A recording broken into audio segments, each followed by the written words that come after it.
তো হ্যালো বন্ধুরা, আবার চলে এসেছি চেস্টের একটা এক্সারসাইজ নিয়ে। এটা হলো রেগুলার পুশ আপ। যাদের ব্যায়াম করার কোনো রকম সরঞ্জাম নেই তারা বাড়িতে ফ্রি হ্যান্ড এটা করতে পারে। এটা চেস্ট মাসেল ডেভেলপ করার জন্য one of the best exercise.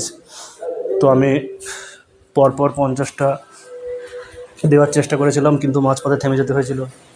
আবার ব্রেক নিয়ে কমপ্লিট করেছি। প্রথম সেটে 25টা দিয়েছি, তারপরে সেটে রেপিটেশন আস্তে আস্তে কমে গিয়েছে, তবে 50টা দিয়েছি পুরোপুরি। 50টা দিয়ে তারপরে এক্সারসাইজ শেষ করেছি। আজকে আমি চেস্টেরই এক্সারসাইজ করছিলাম, চেস্টার লেগ।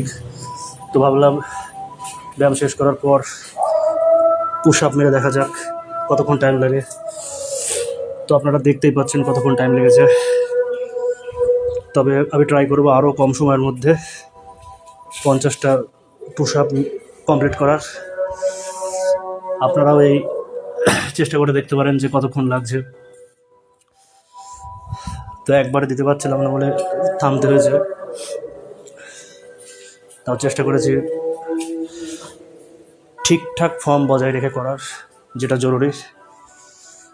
অযথা তাড়াহুড়ো করতে গিয়ে ইনজুরি হওয়ার চান্স থাকে। ফ্রি হ্যান্ড এক্সারসাইজেও ইনজুরি হওয়ার চান্স থাকে,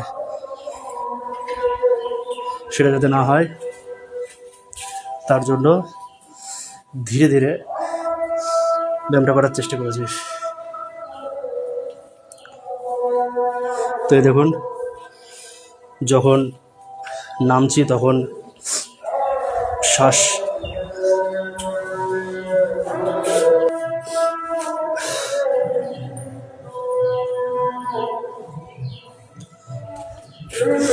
ওয়ান 2 3 4 5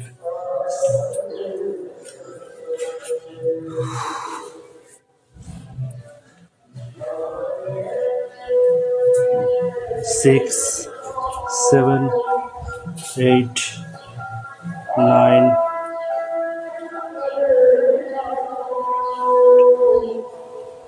শেষে যখন পারছিলাম না তখন হাঁটুই ভর দিয়ে ব্যায়ামটা কমপ্লিট করলাম। কারণ যারা চেস্টের ব্যায়াম করতে গিয়ে মানে পুশ আপ মারতে গিয়ে অসুবিধা হবে, এর আগেই বলেছি, তারা নি পুশ আপ দিতে পারে।